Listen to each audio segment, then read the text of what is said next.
Okay, so the this is just a review, really, although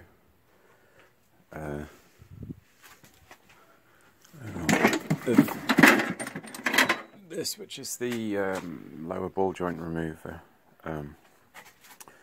from import car parts. I think it's probably exactly the same, or at least very similar to the something 23, I can't remember what it is, that doesn't seem to be available in the UK, but is in the USA. I've already used it. I don't think it would be particularly helpful to show it in use anyway. It's fairly obvious. Let's just grab the old ball joints.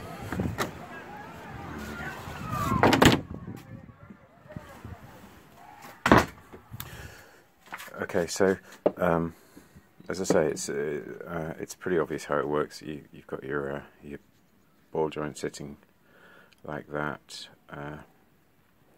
in the knuckle. This is all while with the knuckle still on the car. Well, that's how I did it anyway. So it's you take your pinch bolt out, which is another story altogether. Key with these, you see this one's rounded off really. Oh no, this is not the rounded off one. Anyway, one of them rounded off really badly, although I did get it to budge. The key with them is definitely loads of heat. I attacked the first one with MAP gas, and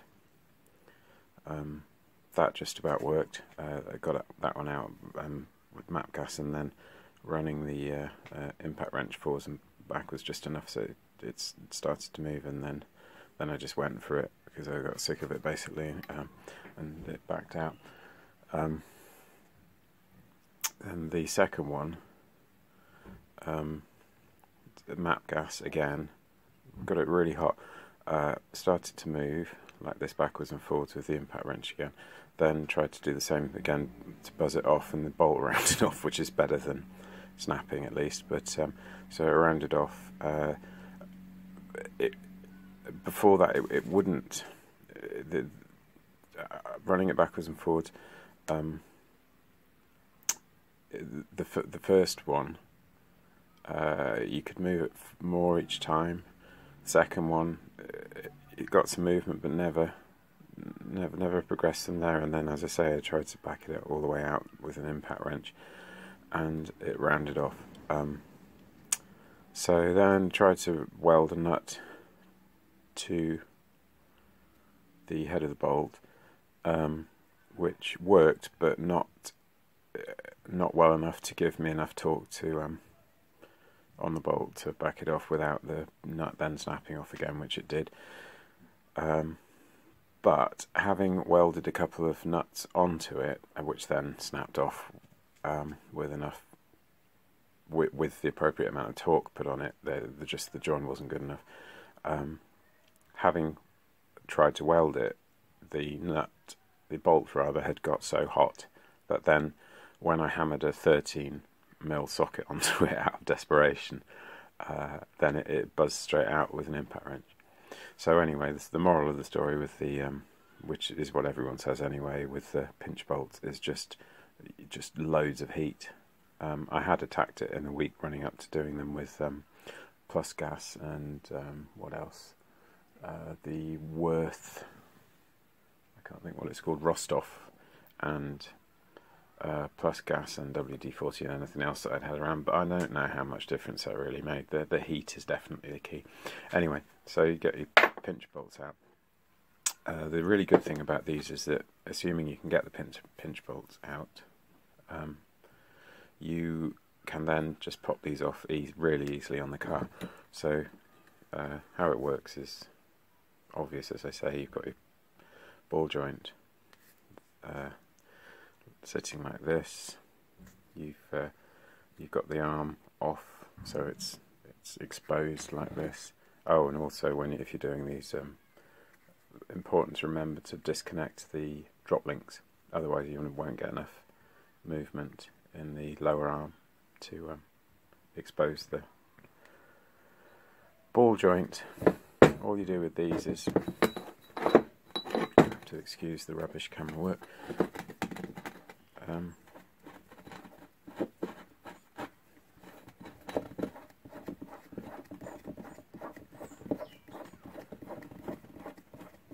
so you start with the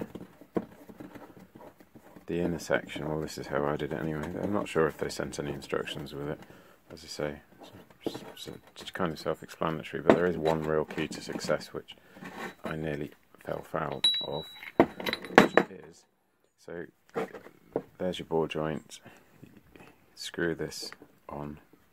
I'd screw it all. This is where I nearly went when I screwed it. I screwed it, the first one, about a nut's depth on, about like that, and then when applying pressure, it's stripped straight off, which was nearly a disaster because then you're stuck with threadless ball joint. No real easy way to get that out.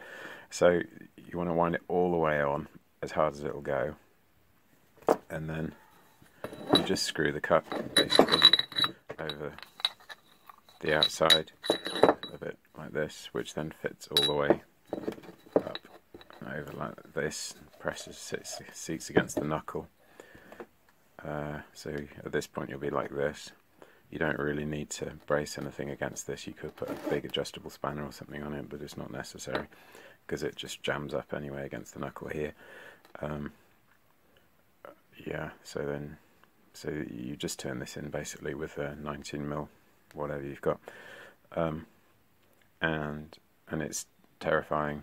It wouldn't be terrifying if I hadn't stripped the threads off half of the first one, but having established that it was possible to strip the threads off the second one was then terrifying, because when it kind of pops and goes, and so your spanner goes loose and starts turning easily, initially there's no way to tell whether you've just stripped all the threads off or if the ball joint's popped out, but the ball joint popped out, so that's all good. Yeah, anyway, so this is good.